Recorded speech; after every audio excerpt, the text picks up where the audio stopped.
चलो, dissolution of partnership firm, ठीक। Board में ये है 6 to 8 मार्क्स का वेटेज है इसका। अगर 6 मार्क्स का होगा तो सिर्फ एक ही क्वेश्चन आएगा, और अगर इसका वेटेज 8 का होगा तो 1 + 1 + 6 होने के चांसेस हैं। मतलब 6 का भी हो सकता है, 7 का भी हो सकता है, 8 का भी हो सकता है, ठीक है। डिसॉल्यूशन ऑफ पार्टनरशिप ऑलरेडी हम पूरा पढ़ चुके हैं, उसके 2-3 कंटेंट उसमें पढ़े हुए हैं, ठीक है, चैनल पर भी। हमको बस जरूरी जो चीज है वो देखना है कि प्रीवियस 5 ईयर्स में इस चैप्टर से क्या पूछा गया है। तो डिसॉल्यूशन ऑफ पार्टनरशिप फर्म सबको मालूम है कि जब फर्म क्या होती है, बिजनेस ऑफ फर्म क्या हो जाता है, बिजनेस ऑफ पार्टनरशिप फर्म जो होगी वो क्लोज डाउन हो जाएगा, बंद हो जाएगा, ठीक। डिसॉल्यूशन होने के लिए क्या क्या आपको किस एक्ट में डिसॉल्यूशन के बारे में बताया हुआ है, इंडियन पार्टनरशिप एक्ट में सेक्शन 40 से लेके 44 तक है मे बी, ठीक है, या 43 तक है, चेक कर लेना, 43 या 44 तक है। देखो यहाँ क्या लिखा हुआ है, 44 है, हाँ। सेक्शन 40 से लेके सेक्शन 44 तक डिसॉल्यूशन के मेथड्स बताया हुआ है। ये एमसीक्यू में पूछेगा, नहीं तो नहीं पूछेगा। कंपल्सरी डिसॉल्यूशन या वॉलंटरी डिसॉल्यूशन, डिसॉल्यूशन 2 तरह का होता है। एक हो गया कंपल्सरी, जब किसी भी फर्म को डिसॉल्व करना कंपल्सरी हो जाए, और एक होता है वॉलंटरी। वॉलंटरी मतलब जब हम अपनी इच्छा से डिसॉल्व कर दें, ठीक है। ये सारी चीजें कहाँ स्पेसिफाई होंगी, डीड में स्पेसिफाई होंगी। वॉलंटरी वाली हो या कंपल्सरी वाली हो, ये जो सारी चीजें हैं ये आपको डीड में मिलेंगी। अब प्रीवियस 5 ईयर में क्या पूछा गया है, इस चैप्टर में हम पढ़ते क्या क्या हैं, ये भी पहले हम बात करें, फिर आते हैं वापस से प्रीवियस 5 ईयर पे। चैप्टर का कंटेंट क्या होता है, हम इस चैप्टर में पढ़ते हैं रियलाइजेशन अकाउंट बनाना सीखते हैं। फिर उसके बाद सेकंड नंबर पे कौन सा अकाउंट होता है, पार्टनर्स कैपिटल, सब लोग बताते हैं, मगर होता है पार्टनर्स लोन अकाउंट, ठीक है, जो पार्टनर लोन दिया हुआ होता है, जो फर्म के लिए लायबिलिटी मानी जाती है। उसके बाद थर्ड नंबर पे बनता है पार्टनर्स कैपिटल अकाउंट, और फोर्थ और लास्ट नंबर पे बैलेंस शीट की जगह इसमें क्या बनता है, कैश या बैंक अकाउंट। तो ये हम जब चैप्टर नंबर 5 पढ़ेंगे तो हम तमाम सिर्फ अकाउंट्स ही बनाना सीखेंगे सारे क्वेश्चंस में, ठीक है। बोर्ड में जो है वो ये चारों अकाउंट नहीं अब आ रहा है, पहले आता था अब नहीं आ रहा है। प्रीवियस 5 ईयर में यही दिखाया गया है। या तो जर्नल एंट्रीज पूछा है इस चैप्टर से सबसे ज्यादा 6 मार्क्स में, तो यानी कि 6 मार्क्स में 6 ट्रांजैक्शन दिया है उसकी एंट्री बनाने को। एमसीक्यूज जो है वो 1 से 2 नंबर में पूछ दिया है, अगर 1 नंबर होगा तो 1 मार्क बोलेंगे, 2 मार्क का होगा तो 2 मार्क्स बोलेंगे, इसलिए, ठीक है। और अभी 2 साल से रियलाइजेशन अकाउंट भी बनाने दे रहा है, सब कुछ कंप्लीट पैकेज नहीं बनाने को दे रहा है, सिर्फ रियलाइजेशन दे रहा है 6 मार्क्स में, और कभी कभी 4 में भी दे रहा है। तो 4 to 6 मार्क्स में रियलाइजेशन दिया हुआ है। तो हम बस इस चैप्टर में आज यही पढ़ने वाले हैं, ठीक। ये चीज नोट करो, उसके बाद मैं आगे बताता हूँ। सीधे हम पहले शुरुआत कर किसकी करें, जर्नल एंट्रीज की, उसके बाद हम बनाएंगे रियलाइजेशन। पहले हम सारे एंट्रीज खत्म करेंगे, उसके बाद आएंगे रियलाइजेशन पे, ठीक है। क्योंकि देखो जर्नल एंट्रीज का खेल पहले जान जाओ, जो यहाँ लिखा हुआ है वो सब अभी हम एक्सप्लेन करेंगे। जर्नल एंट्रीज का खेल समझ लो। बोर्ड में जो जर्नल एंट्री आनी है वो क्या आनी है, तो इधर छोटा सा इधर बताते हैं। पहले तुम्हारे पास बैलेंस शीट में होता है, जब डिसॉल्यूशन सबने पढ़ा है तो बैलेंस शीट में इधर होती हैं लायबिलिटीज, इधर होते हैं एसेट्स। एसेट्स में कैश और तमाम तरह के एक्सटर्नल लायबिलिटी, इंटरनल लायबिलिटी, और फिर एसेट में भी तमाम तरह के एसेट होते हैं। उसके बाद सबसे पहला अकाउंट तुम क्या बना रहे थे, तुम बना रहे थे सबसे पहला अकाउंट रियलाइजेशन। तो जब बिजनेस बंद होता है तो सबसे पहले सारी लायबिलिटीज को क्लोज किया जाता है रियलाइजेशन के क्रेडिट साइड में डाल के, और सारे एसेट्स को क्लोज किया जाता है डेबिट साइड डाल के, यानी कि ट्रांसफर किया जाता है। तो जब एग्जाम आएगा बोर्ड में जो होगा वहां पे ये ऑलरेडी ट्रांसफर्ड होंगे, वो हमको नया नहीं ट्रांसफर करना है। ट्रांसफर करने के बाद क्या होता है कि ये जो सारे एसेट डेबिट साइड में है ये सोल्ड आउट होंगे क्रेडिट साइड में, और सारी लायबिलिटी जो क्रेडिट साइड में आपने ट्रांसफर करके क्लोज की हैं वो पेड ऑफ होंगी डेबिट साइड में। तो एग्जाम में जो है वो आपको एंट्री जो करनी है वो किसकी करनी है, ट्रांसफरिंग की एंट्री नहीं करनी है, आपको एंट्री करनी है या तो एसेट सोल्ड आउट की या तो एसेट के पेड ऑफ की, सॉरी लायबिलिटीज के पेड ऑफ की। ठीक, इतने की ही एंट्री एग्जाम में करनी है। तो वो एंट्रीज यहाँ पे हैं, यही एंट्रीज एग्जाम में पूछता है। आपको क्वेश्चन में ऊपर लिखा होगा कि assuming that all the assets and liabilities are transferred to realisation account. ठीक है, सारे एसेट्स तो सारी लायबिलिटी जो है वो रियलाइजेशन अकाउंट में ऑलरेडी अपनी जगहों पे ट्रांसफर है। तो एसेट अगर बिकेगा तो उसकी एंट्री क्या है, बैंक अकाउंट डेबिट टू, हम उसकी एंट्री कर देते हैं ये हो जाती है सर गलत, बैंक अकाउंट डेबिट टू। अच्छा एक और खेल जान जाओ, एसेट का बढ़ना, अगर एसेट इंक्रीज हो रहा हो बिजनेस में तो डेबिट होता है, और अगर एसेट डिक्रीज हो रहा हो बिजनेस में तो क्रेडिट होता है। अगर आपकी लायबिलिटीज जो हैं बिजनेस में, ये हालांकि 11th में ही बच्चों को मालूम होता है, मगर अगर भूल गए हो तो देख लो, अगर लायबिलिटीज आपकी इंक्रीज हो रही हो तो क्रेडिट होंगी, और लायबिलिटीज अगर डिक्रीज हो रही हो तो डेबिट होंगी। इस रूल पे चलो। तो अब अगर एसेट बिक रहा है तो एसेट क्या हो रहा है, डिक्रीज हो रहा है ना, तो सर एसेट को हम क्रेडिट कर देंगे, मगर यहाँ क्रेडिट नहीं होगा, एसेट नहीं आएगा। यहीं पे बच्चे गलती करते हैं, यहाँ पे क्या आएगा, क्योंकि एसेट ऑलरेडी क्लोज हो चुका है तो अब यहाँ पे एसेट का जिक्र नहीं होगा। पूरा जो 6 नंबर की जो एंट्री आनी है, 6 नंबर में 4 नंबर तो तुमको फ्री में मिल जाएगा, मतलब बिना बहुत खास मेहनत नहीं है। 2 तरह की एंट्री याद कर लो, ट्रिक भी एक बता दे रहा हूँ। एक एंट्री याद कर लो, bank account debit to realization या पार्टनर्स कैपिटल, ठीक, और दूसरी एंट्री याद कर लो, रियलाइजेशन टू रियलाइजेशन या partners capital debit to bank. अगर जर्नल एंट्री आई तो 6 में से 4 पे तो यही मिलना है, क्योंकि बैंक डेबिट कब होगा, जब पैसा आएगा। पैसा कब आता है, जब एसेट बिकती है।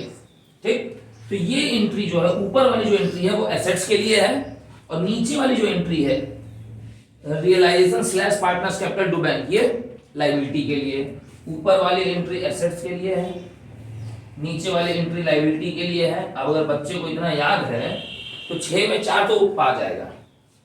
अगर अनरिकॉर्डेड एसेट है तो उसको रिकॉर्ड अब हम नहीं करने जाएंगे, उसको डायरेक्ट बेचेंगे, तो यहाँ पे एंट्री वही बन जाएगी। देखो फर्स्ट और सेकंड एंट्री कॉमन हो गई, bank account debit to realisation.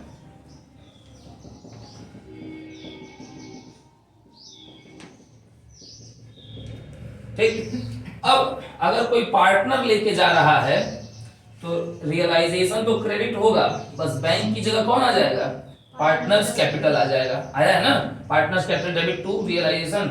मतलब एसेट के फेज में 3 एंट्री तुमने पढ़ी, या तो डायरेक्ट बिक जाए, अनरिकॉर्डेड हो तो भी वो बिकेगी ही बिकेगी, अब रिकॉर्ड नहीं करने जाएंगे, और पार्टनर ले जाएगा तो भी। तो एंट्री क्या बनी, या तो देखो बैंक दोनों में डेबिट हुआ या तो पार्टनर्स कैपिटल डेबिट हुई। ठीक, सही एंट्री है। तो यहाँ पे पार्टनर्स कैपिटल आएगा ना यार। ठीक, नीचे वाला, और यहाँ पे इसमें आ जाएगा, ऊपर नहीं आएगा। अब आ जाओ भैया लायबिलिटीज में, तो टू बैंक, पैसा जाएगा आपका तो टू बैंक होगा, तो डेबिट क्या होगा,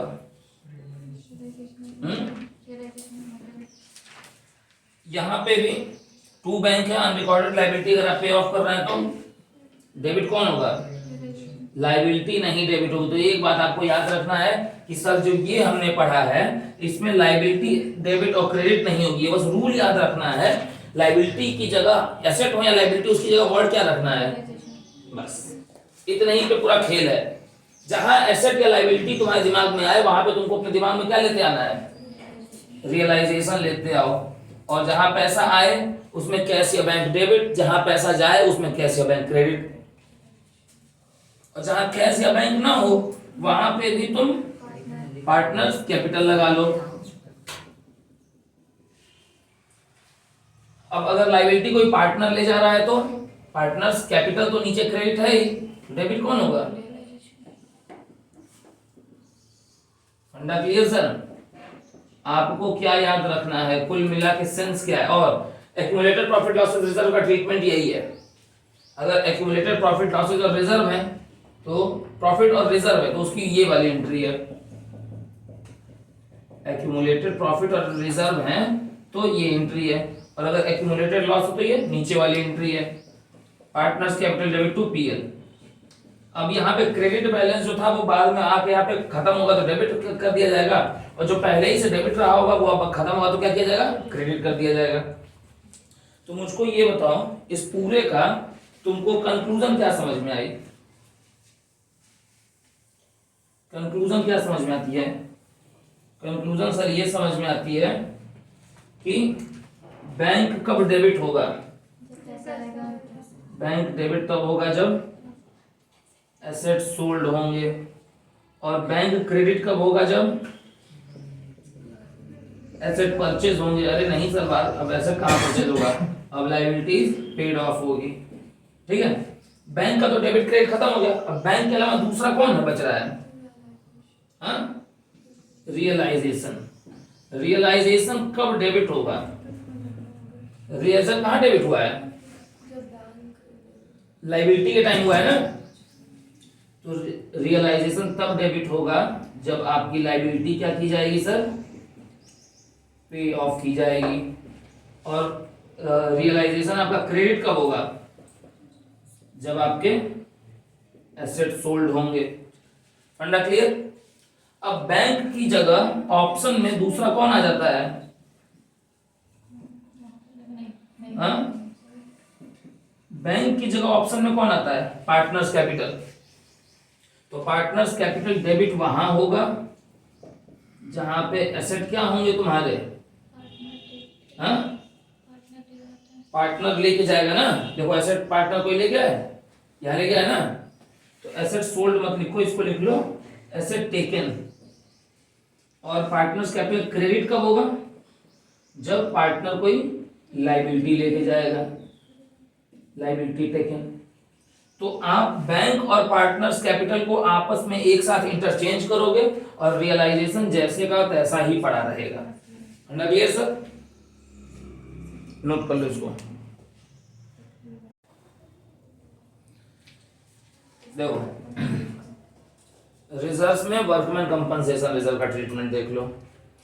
तो वर्कमैन कंपनसेशन रिजर्व के जो पुराने ट्रीटमेंट थे वही सेम वही यहाँ भी हैं, बस जो पहले अमाउंट रिवैल्यूएशन अकाउंट में जाता था अब रिवैल्यूएशन अकाउंट की जगह सेम उसी सारे ट्रीटमेंट में कहाँ चला जाएगा, रियलाइजेशन में।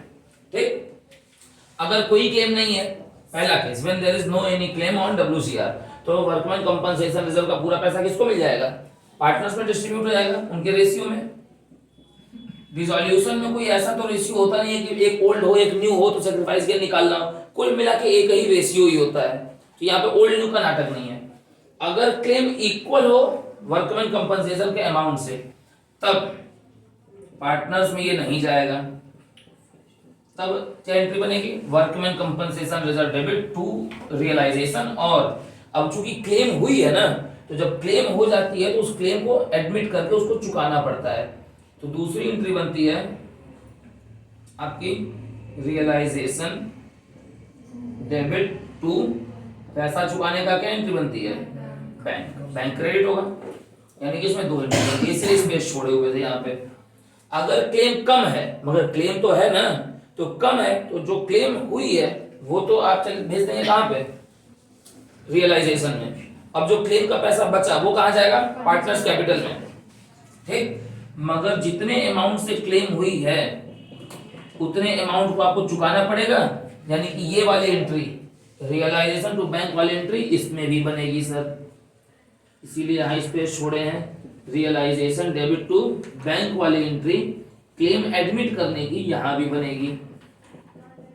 चलो, अगर क्लेम ज्यादा है तो क्या किया जाता, पार्टनर्स में तो जाएगा नहीं, तो फुल अमाउंट से वर्कमैन कंपनसेशन को पहले तुम कहाँ भेजो, रियलाइजेशन में भेज दो।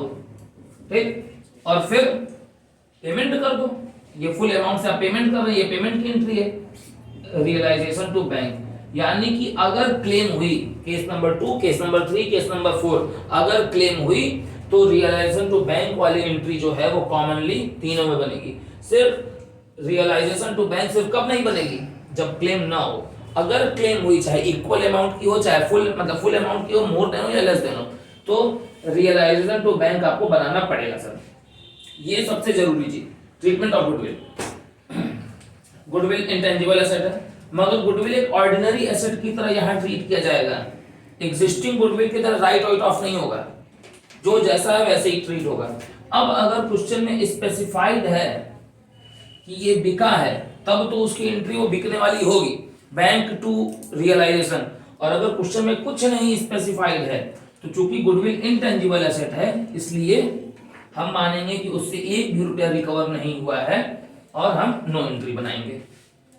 ठीक, तब हम उसके लिए कोई एंट्री नहीं पास करते हैं जब तक, यानी कि इंटेंजिबल एसेट के लिए अगर रियलाइज्ड वैल्यू नहीं दी हुई है तो नो एंट्री।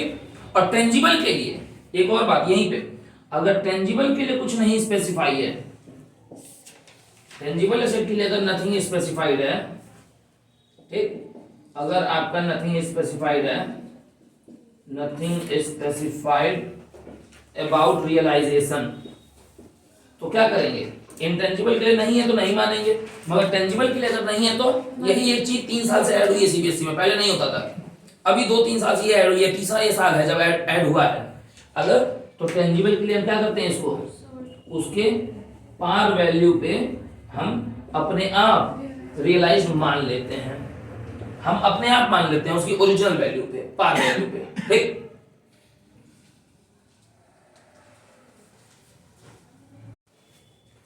चलो इसी सीरीज में आगे बढ़ा लेते हैं बात। जर्नल एंट्रीज में अब पार्टनर्स लोन, देखो एसेट और लायबिलिटी वाला खेल खत्म हो गया, पार्टनर्स लोन। अब पार्टनर ने अगर लोन दिया हुआ है, पार्टनर ने लोन अगर गिवन, पार्टनर लोन देता है तो उसका सेटलमेंट कैसे होता है? अब पार्टनर लोन के साथ कुछ करना है नहीं, पार्टनर को क्या कर देना है? पार्टनर को उसके लोन का पैसा देके हिसाब किताब सेटल करना है। तो पार्टनर लोन लायबिलिटी है, लायबिलिटी जब खत्म होती है तो डेबिट होती है, तो partners loan account debit to bank, loan क्या हो गया आपका सर? पेड ऑफ हो गया। अब ये अगला point, when a liability is set of against an asset या वाइस वर्सा, अपोजिट, अगर कोई लायबिलिटी किसी एसेट से सेट ऑफ हो या कोई एसेट किसी लायबिलिटी को पे करने में यूज किया जाए, तो उसकी जर्नल एंट्री क्या होती है? पढ़ो, कोई एंट्री नहीं होती है। ये एंट्रीज कभी नहीं पूछती हैं इन दोनों पॉइंट्स की, मगर फिर भी हम लिख दिए हैं। Cash deposited into bank, 11th में याद है कैश बुक पढ़े थे, कैश बुक में कॉन्ट्रा एंट्री थी, ये कॉन्ट्रा एंट्री वाली एंट्री है। कैश डिपॉजिटेड इनटू बैंक की एंट्री क्या होगी? Bank debit to cash. और कैश विड्रॉ फ्रॉम बैंक की एंट्री क्या होगी? Cash debit to bank. बस इतना ही का खेल है, हालांकि ये कभी पूछता नहीं है।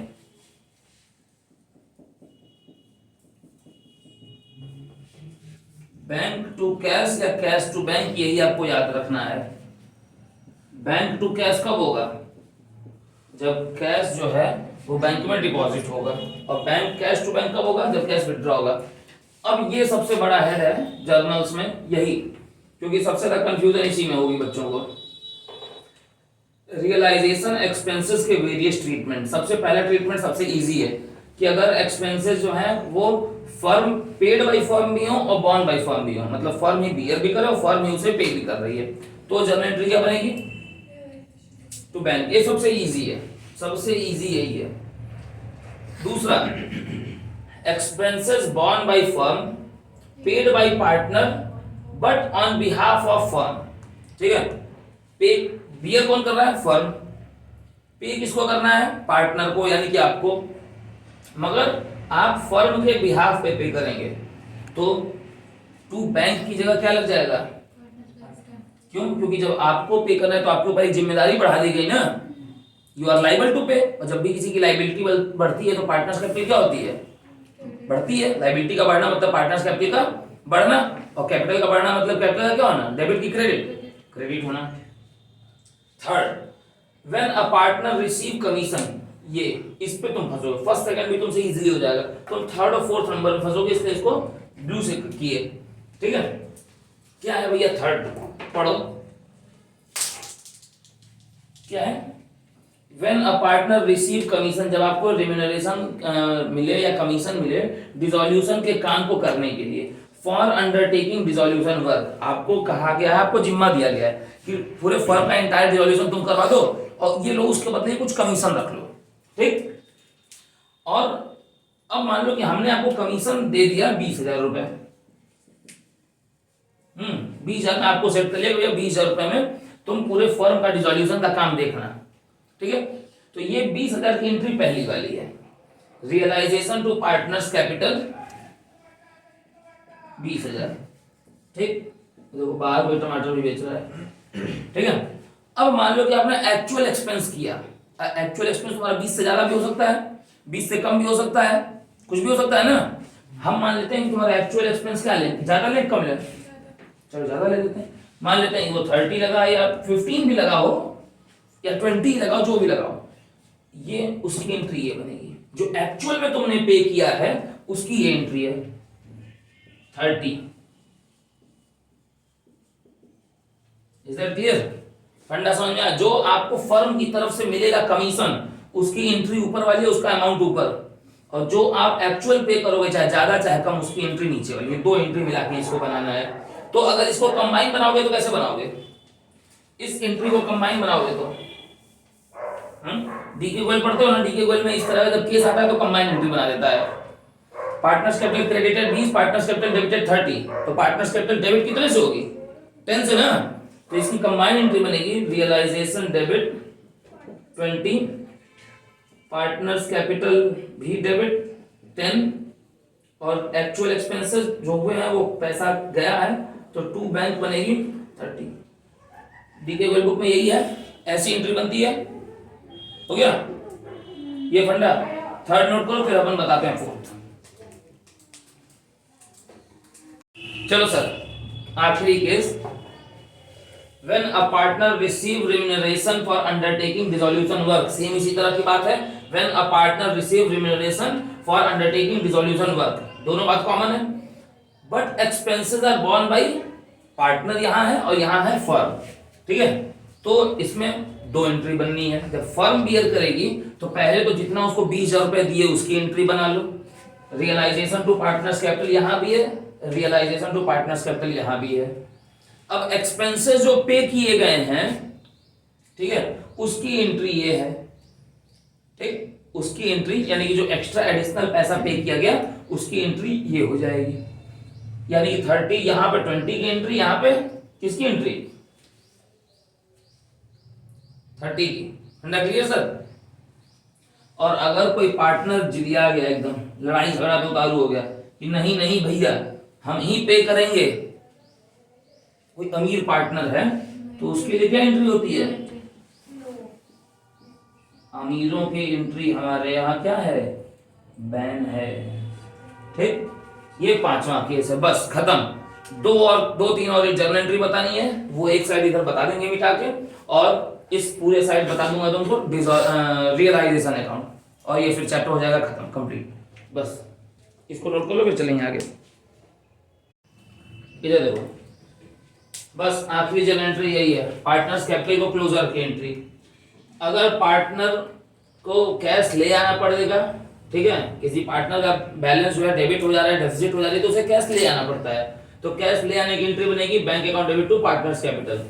और अगर किसी पार्टनर को फाइनल सेटलमेंट करके पे किया जा रहा हो तो उसकी एंट्री बन जाती है पार्टनर्स कैपिटल टू बैंक। ये दो एंट्री लिखा हुआ है, cash brought in by partner की जर्नल एंट्री ये है, ऊपर वाली है फर्स्ट वाली, और फाइनल पेमेंट वाली जो है पेमेंट मेड टू पार्टनर की एंट्री ये है partners capital debit to bank. अब हम सर बातचीत करेंगे रियलाइजेशन अकाउंट की। बहुत ध्यान से बोर्ड पे देखते हुए चलो। ये होती है सर हमारी बैलेंस शीट। बैलेंस शीट में ये होता है सर हमारा एसेट साइड, 6 नंबर में भी ये भी आ सकता है ना इसलिए, और इधर होती है लायबिलिटीज साइड, ठीक। एसेट साइड के जो एसेट्स हैं वो पहले क्लोज किए जाएंगे कहां? डेबिट साइड में। तो सारे जो सन्ड्री एसेट्स हैं, ठीक है, वो आप क्या करने वाले? माइक क्या नहीं देखो भूल गए, कोई बात नहीं, ठीक। तो सारे जो एसेट्स हैं वो आप कहां कर लोगे? उतार लोगे डेबिट साइड में, टू सन्ड्री एसेट्स, एक्सक्लूडिंग अभी कौन कौन से होंगे वो मैं बताऊंगा। और जो सारी लायबिलिटीज एक्सटर्नल वो उतरेंगी सर क्रेडिट साइड में। बाई करके उनका नाम लिखते आप चले जाएंगे, बाई सन्ड्री लायबिलिटीज। अब मुझे 1 मिनट का टाइम दो तो मैं एक्सक्लूडिंग वाले भी कंटेंट इसमें लिख दूं, ठीक है, ताकि टाइम ना नुकसान हो। चलो बोर्ड पे पूरा कंटेंट लिख दिए हैं। सारे सन्ड्री एसेट्स कहाँ जाएंगे? डेबिट साइड में, और सारी एक्सटर्नल लायबिलिटीज कहाँ जाएंगी? क्रेडिट में। एक्सक्लूडिंग वाली जो चीजें जो नहीं जाएंगी वो यहाँ ब्रैकेट में लिखी हुई है, मैं ओरली भी पढ़ के सुना दे रहा हूँ अगर छोटा दिखाई दे रहा हो तो। कैश और बैंक का बैलेंस इसमें नहीं जाएगा, वो कहाँ जाएगा? कैश अकाउंट में। जितने भी फिक्टिशियस एसेट्स हैं वो नहीं जाएंगे, ठीक है। पीएल का अगर डेबिट बैलेंस है तो वो नहीं जाएगा। पार्टनर्स कैपिटल का अगर डेबिट बैलेंस है तो भी इसमें नहीं जाएगा, और अगर लोन टू पार्टनर है तो भी इसमें नहीं जाएगा। तो ये सब बाकी जो बची हुई चीजें हैं, जैसे फिक्टिशियस एसेट हो गया, पीएल का डेबिट बैलेंस हो गया, पार्टनर्स कैपिटल का डेबिट बैलेंस हो गया, या लोन टू पार्टनर हो गया, तो ये फिर जाएगा कहाँ? ये सब जाएगा पार्टनर्स कैपिटल में, ठीक। सन्ड्री लायबिलिटीज में क्या क्या नहीं जाएंगी, इनको छोड़ के सब जाएंगी। क्या क्या नहीं जाएंगी? पीएल का क्रेडिट बैलेंस नहीं जाएगा, तो ये कहाँ जाएगा? पार्टनर्स कैपिटल में। रिजर्व्स नहीं जाएंगे, तो ये कहाँ जाएंगे? पार्टनर्स कैपिटल में। पार्टनर्स कैपिटल का खुद का बैलेंस वो कहाँ जाएगा? पार्टनर्स कैपिटल में बाई बैलेंस बीडी करके जाएगा। और लोन फ्रॉम पार्टनर, इसके लिए तो सेपरेट अकाउंट ही बनता है। तो पहले सारे एसेट्स को लिख लो, ये होती है क्लोजर की एंट्री, ठीक है। ये जो होती है ये है सर क्लोजर की एंट्री। अब अगर किसी भी तरह का प्रोविजन है तो वो सब कहाँ जाता है? क्रेडिट साइड में। बैलेंस शीट में अगर इधर एसेट साइड में अगर डेटर पे प्रोविजन है या लायबिलिटी में अलग से प्रोविजन है तो प्रोविजन हमेशा क्रेडिट साइड में जाते हैं, ठीक है। किसी भी तरह का प्रोविजन होगा वो क्रेडिट में। दो तरह के प्रोविजन स्पेसिफिकली मिलेंगे बोर्ड में या क्वेश्चंस में। प्रोविजन फॉर डाउटफुल डेट्स मिलेगा एक, और एक कभी कभी मिल जाता है प्रोविजन फॉर डेप्रिसिएशन, या कोई ऐसे एसेट के ऊपर कोई प्रोविजन मिल जाता है। ये वो आपको याद रखना है कि प्रोविजन हमेशा कहाँ जाते हैं सर? क्रेडिट साइड में। इन्वेस्टमेंट फ्लक्चुएशन फंड कहाँ जाएगा? क्रेडिट साइड में। वो पार्टनर्स में डिस्ट्रीब्यूट और राइट ऑफ नहीं होगा। जैसे कल WCR पढ़े थे वैसे ही IFR भी तो है ना, मगर IFR सर यहाँ आ जाएगा, वो पार्टनर्स कैपिटल में नहीं जाएगा, ठीक। अब एसेट और लायबिलिटी ट्रांसफर हो गई, प्रोविजन ट्रांसफर हो गया, इन्वेस्टमेंट ट्रांसफर हो गया, यानी कि बैलेंस शीट पूरी कंप्लीट हो गई। अब जो सवाल में बोला है वो करेंगे।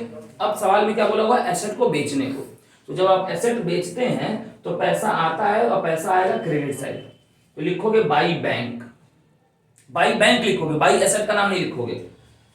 एसेट से रिसीव हुआ तो लिखा है ना रिसीव फ्रॉम एसेट।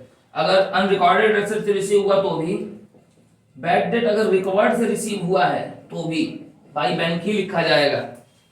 अब जब पैसा आ गया तो उस पैसे का यूज कहाँ करते हैं हम? लायबिलिटीज को पे ऑफ करने में। तो टू बैंक, अब डेबिट में लिखेंगे to bank, discharging of liabilities, discharging of unrecorded liabilities, ये UR मतलब है अनरिकॉर्डेड लायबिलिटीज, और एक्सपेंसेस ऑन रियलाइजेशन, अभी अभी उसकी जनरल एंट्री देख के आ रहे हैं, ठीक। अब अगर सर कोई एसेट पार्टनर ले जा रहा है तो क्रेडिट साइड में बाई पार्टनर्स कैपिटल, और अगर कोई लायबिलिटी पार्टनर ले जा रहा है तो डेबिट साइड में टू पार्टनर्स कैपिटल।